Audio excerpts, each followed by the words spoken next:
What's happening, guys? Gemma here and back again for another video. I've just got out the shower and my hair is a mess. It's 26 degrees Celsius outside, guys. But we're not here for glamour, right? So today I want to talk to you guys about something special. We're going to be taking a look at the SNES wireless controller made by Nyko.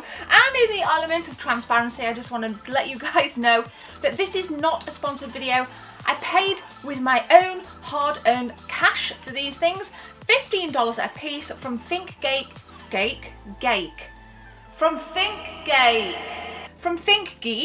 over in the States, but if I can find somewhere that stocks them in the UK, I will put the title on screen now as to where you good people from Europe and the UK obviously can obtain some of these, because I've got a lot to say. So, like I said, $15 a piece, which equates to about £11–12 in English money. Now, if you compare that to something like with the 8bitdo, they cost a fair bit of cash. And you can buy them with or without the actual kind of Bluetooth receivers. Now, that to me is, yeah, that's top end of the market. Compare it to something like this at 11 quid, I think you get an absolute bargain with this, and I'm going to tell you why. In the box you get a charging cable, which is a USB, so there's no battery operated stuff, there's absolutely nothing whatsoever, it's fully chargeable, unlike something like the Hori, which is $29.99, and that takes AA batteries, so it can be quite weighty, it can be quite unreliable, but this is a simple charging cable, USB, charging at the bottom here. Now, I had one of these on charge for 2 hours earlier and it didn't reach a full charge. When it reaches a full charge, next to the USB port here there is a light. When it goes solid red, you know it's reached its full charge. When it's flashing, it's in the process of charging.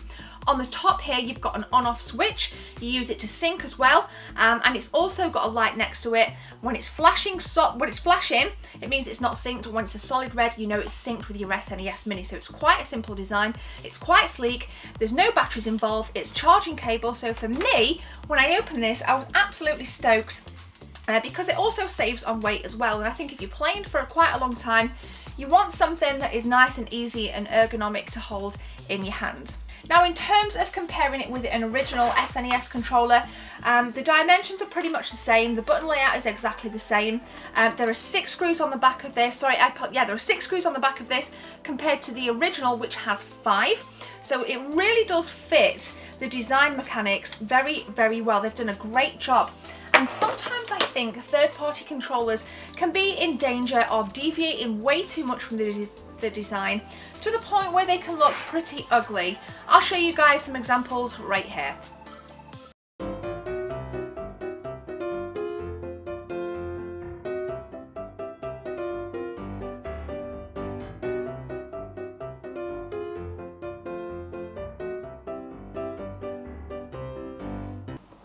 Yes, pretty darn ugly. Now there are 2 additional buttons on this. Obviously you've got the on-off button right here, which I've already spoken about, and you've got this turbo button down here.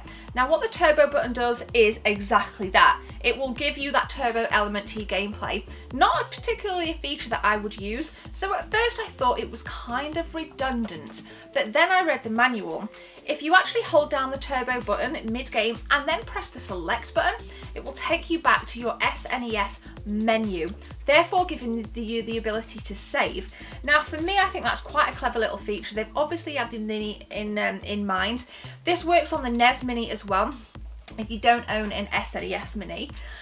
So that is absolutely wicked. So that turbo button, it's not just turbo, it gives you that ability to get back and save your game as well.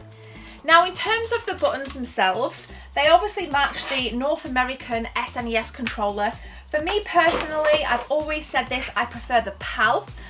There's always a difference. I've never known why there's a difference there. On the Y and X buttons of the SNES controller, the X and Y buttons are depressed, the B and A buttons are beveled, whereas on here they're all the same, they're all the kind of same surface, which is if any of you guys know why that is, let me know in the comment section below. Now this is matte finish on the buttons, whereas it's gloss finish on the original.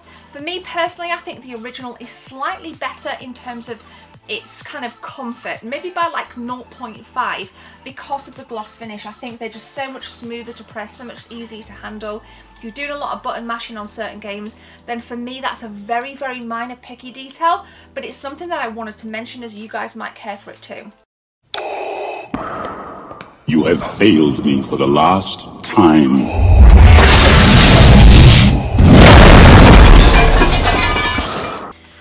I said, the dimensions, the looks, the layout is pretty much bang on with the original SNES controller. So it's really nice and easy to hold, very comfortable.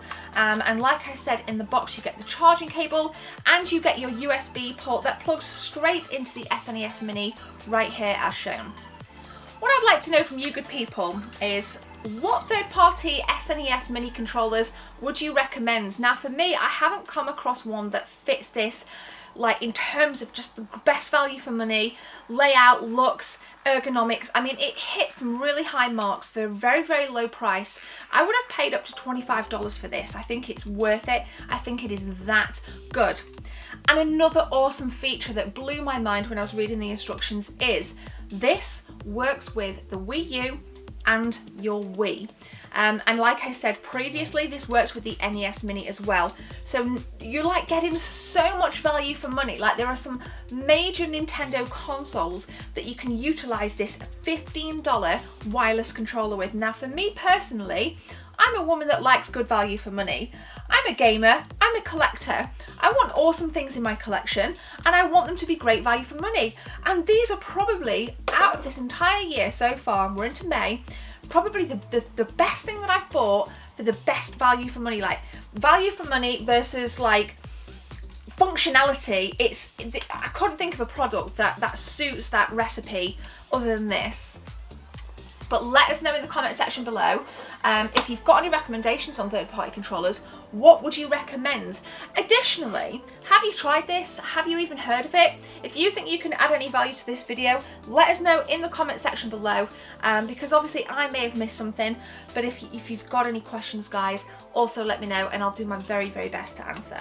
So there we go. That is the Nyko wireless SNES Mini controller. Absolute bargain for $15, which I said is about £11 to £12. You cannot go wrong with this. I think you guys really need to invest. Now again, if I find a place in the UK that sells these, I would have already linked it on the screen. You guys can go and check that out and get some of these yourself. But if not, then they may be able to import them from the States. You might just have to ask the company. But nonetheless, I've got like a ton of you guys are from North American regions, and I'm sure you'd be able to get your hands on these. They're from Think Geek. Again, this is not sponsored, but again, whatever, don't really know what else to say. Massive thumbs up from me. So there we go. In conclusion, just want to thank you guys, and definitely get your hands on a set of these. Well worth it. If you don't own an SNES Mini, if you've got a Wii and you've got a Wii U, great as well. You know, especially if you've got kids that break things very easily, these will be quite cheap and easy to replace if that is the case. Thank you very much for watching my content, guys. We're midweek here as this video goes out. I will be back on Friday for another video. The Lady Lounge is coming together. It is coming together. Put additional stuff on Instagram, but like I said in Monday's video, my Patreon has been updated and there is some stuff on there. There are two additional videos on there as to what this room is actually looking like. You guys get exclusive content if you're a Patreon backer. Thank you very much. And if you're not, it doesn't matter anyway. There's no pressure to kind of join that stuff. I'm just grateful you're here watching my content, so I cannot thank you guys enough. I've done enough talking, guys. I'm going to leave it there. Hope you guys are having a beautiful day no matter where you are. Make sure you hit that sub button, hit that thumbs up button, and hit that share button. But for now, my name is Gemma. Take care. See you soon.